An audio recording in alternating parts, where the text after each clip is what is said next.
get too in the weeds, but Mbappe, who's the best player in the world right now, on France against Kyle Walker, who's one of the fastest, best defenders in Europe, plays for Manchester City. It's a great match. You're watching in the world now the best players. Over Pretty the much next the best 3 players days. in the world. Yeah, there's a couple guys who didn't make it. Mo Salah for Egypt. Some other guys are not here, but ultimately it's, the best of the best. J-Mac with the news. No. Turn on the news. This is the Herd Line News.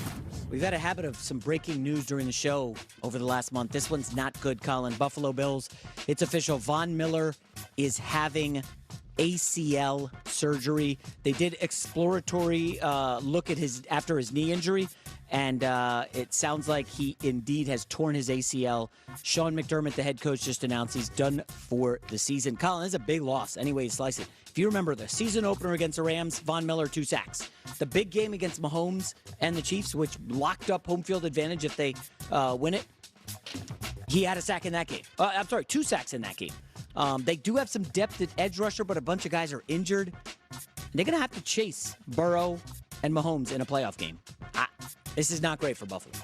No, and especially when Burrow and Mahomes, like all great quarterbacks, need to be pressured or they'll carve you up. That's how Tampa beat Mahomes in the Super Bowl. Relentless. Didn't you think, though, the Von Miller, the Rams liked him and didn't re-sign him. Didn't you think the Buffalo contract was a little over the top for his age? Maybe. That's potential hindsight, Like, he was really good this season. I think he had 8 or 9 sacks. Yeah. It's a big loss for Buffalo, and they feel a little snake-bitten, can never quite get over the hump. The brutal loss to KC last year in overtime. Tomorrow, if Cincinnati played Buffalo tomorrow, who would you take?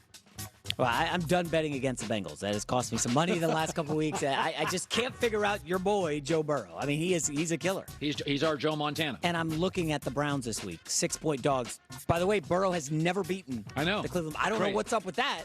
It's just a weird oddity. All right, next up, what do we have here?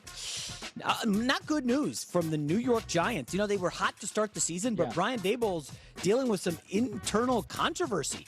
A lot of negativity after these losses to the Lions and Cowboys and the tie against the Commanders. 2 players have publicly vented about playing time. I think one's a linebacker. I don't know what position the other guy plays.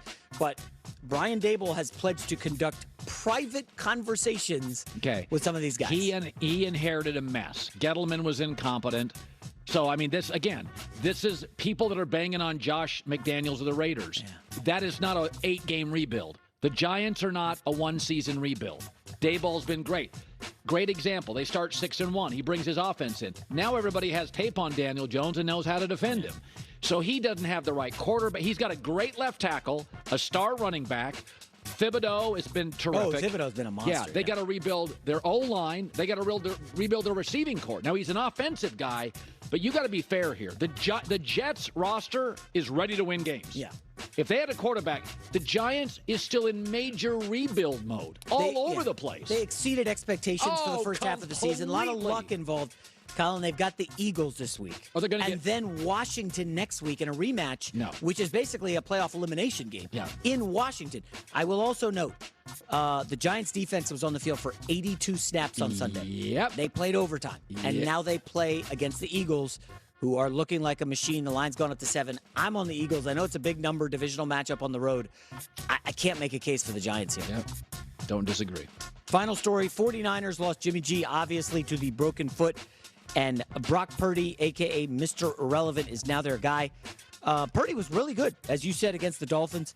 This gave Joe Montana the belief the Niners can win it all, even with Mr. Irrelevant under center. Here's what Joe Montana said. Mr. Irrelevant was pretty well relevant last weekend.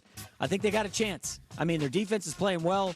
When you got a good defense, you can make a lot of mistakes on offense, and those guys have a tendency to make it up for you. You got a good defense, so it's okay to punt in this game. Bill Walsh always said, hey, we got a good defense. Early in the game, it's okay to punt the ball. We don't need to make early mistakes and give them a short field. Well, I think something to remember about this league, which this is not baseball. Most of your great baseball players are first-round picks or second-round picks. In the NBA, Jokic is a Draymond Green. Those are total outliers. Great players in the second round. Half of the players in this league are undrafted. We've had Hall of Famers undrafted. And people don't have a lot of film on Brock Purdy. They're going to go back to the Iowa State stuff. I wouldn't be surprised if an NFL team this week, Tampa Bay, Todd Bowles says, give me some Iowa State film. Interesting, yeah. They don't have any film on him. It's preseason game against backups. Because preseason now, that film's irrelevant because nobody plays starters in the preseason. Right. So nobody has any film on him. And I'm not saying you're going to build your franchise around him, but there are a lot of – I mean, I remember a few years ago when the Seahawks picked up Chris Carson running back in the 7th round. Like for 6 years, he was one of the emerging stars in the league. Antonio Gates wasn't drafted there. I think it's the Chargers. Go look at their draft board. I think they got a fullback last year out of Purdue in the 7th round and a guard out of Georgia in the 6th round. They put that 6th-round guard at left tackle, and he started and was, like, good. There's a lot of talent out there. So the Football Outsiders pulled some numbers on Purdy. In college, he was a good deep ball thrower. Yes. Like 30 touchdowns on deep aerial passes.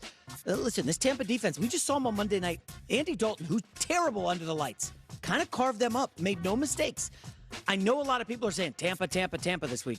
Hey, I'm not that down on Brock Purdy. I read a story yesterday on the internet. Alabama offered him a scholarship. Now, again, what you read on the internet, but I'm reading around, it's like he was offered bigger than Iowa State. Matt Campbell sold it. He was like a 3 or 4 star recruit. Yes. This isn't some guy who came out of nowhere. That's totally. Right.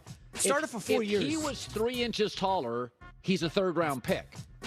No, I mean, seriously, that's how silly this stuff can get. Yeah. Is that sometimes it's like you don't have the measurables. A lot of those 6th, 7th-round guys are highly productive in college. They're a little short. They don't have the length. I mean, it comes down. The Seahawks went and drafted a corner in the 5th round who was a receiver in college. Oh, the kid out of UTSA? Is a receiver. Yeah. And they just liked his length and speed. They move him over to corner. You know, he didn't have a ton of experience at corner. Yeah. He's lit the league up. Yeah, a lot of interceptions. From not only a 5th-round pick, from a program none of us ever watched. So it's not like he was a 5th-round pick from Alabama. He backed up great players. He was on the other side of the ball. Yeah, and this isn't Mike White throwing to Garrett Wilson and some dudes. This is Kittle, Ayuk, Deebo Samuel, Christian McCaffrey. Like, he's got some help. I didn't watch the kid from UTSA play a single snap in college. I'd tell you. But, I mean, people, talk about the fact that he came in as a receiver. Yeah. And I mean, look at Richard Sherman's career. I watched him in Pac-12 football. I was like, okay. I think he's another guy who was wide receiver, and they converted him to defensive back. I watched Richard Sherman. I thought he was good. I didn't think he was a Hall of Famer. Well, some of these guys, they get drafted late. They play with a chip on their shoulder. Yep. I don't know if Purdy can name every quarterback drafted ahead of him like Brady can. Well, also, do we think that sometimes kids develop later? Of course. Late bloomers. Like some people physically and mentally just develop later. Yeah. Or they never have great coaching. And Josh Allen's at Wyoming. And then he gets Brian Dable. I mean, nothing against Wyoming coaches. Yeah. But, if they were great coaches, you'd think many would be in Power 5 conferences. Yeah. J-Mac with the news. Well, that's the news. And thanks for stopping by. The Herd Line News. Something I don't have an answer for next. Time for new tires. Trust the experts at TireRack.com, crushing it for over 40 years. Experience, passion, knowledge. Go to TireRack.com/Colin. Tell them what you drive. They have an easy-to-use tire decision guide. They'll ask you a couple of questions, take you about 3 minutes. And you'll get a personalized tire recommendation. They've got a full line of Sumi Tomo tires right now. Sign up at Tire Rack. You get a free 2-year road hazard protection plan. That means if you drive over a pothole, a screw, a nail, I've done that more than once, you're covered. They ship them fast. They ship them free. To one of over 10,000 recommended installers. You could skip the waiting room in some areas. Mobile tire installation. They come to you, work or home. TireRack.com/Colin. 40 years plus of doing this. The way tire buying should be. TireRack.com/Colin.